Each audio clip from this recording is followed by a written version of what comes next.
तुझे अख विझी ॾिठो हूंदो सो भला कीअं ॿुधाया पो बचियो हूंदो तुंहिंजे त निशान जी कवरी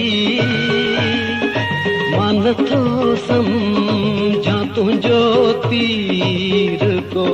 बुथो हूंदो तुझे अख विझी ॾिठो हूंदो सो भला कीअं ॿुधाया पो बचियो हूंदो तुझे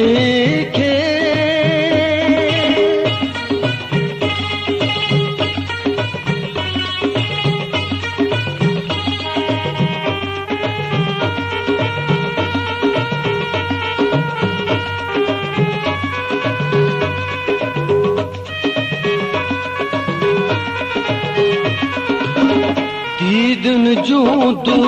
नालियूं खणी साम्हूं सीने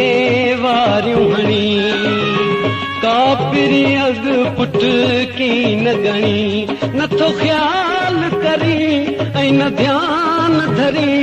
त तुंहिंजे नज़रुनि जे निशाननि तगवींदड़नि खे त सलाड़ियो हूंदो सो भला कीअं ॿुधाया पो बचियो हूंदो तुझे खे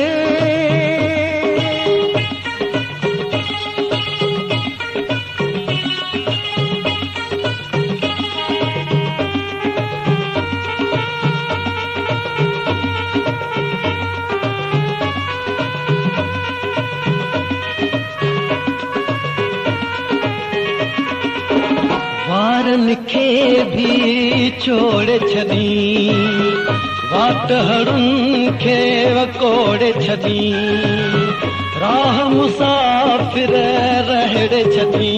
ऐं ज़ोर सजण न का सोच न गण त तुंहिंजे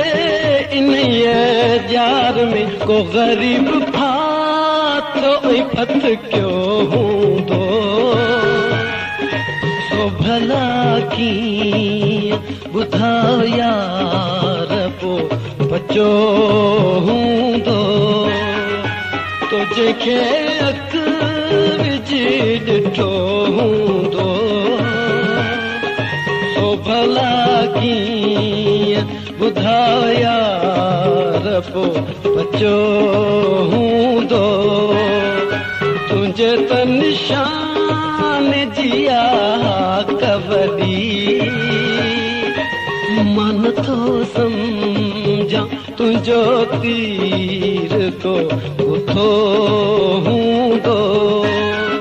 तुझे खे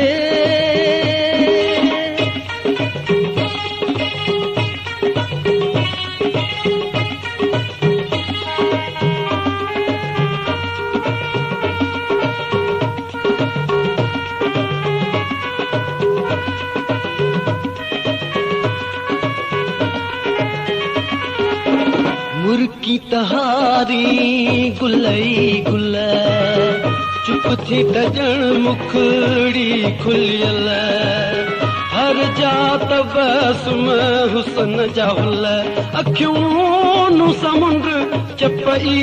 दजो चंड दंद मोती जा दाना खुदा वेठा है त खुश थियो हूंदो सो भला कीअं ॿुधाया पो बचियो हूंदो तुझे अख विझी ॾिठो हूंदो सो भला कीअं ॿुधाया यार को बचो हूंदो तुंहिंजे तन शान जी कवडी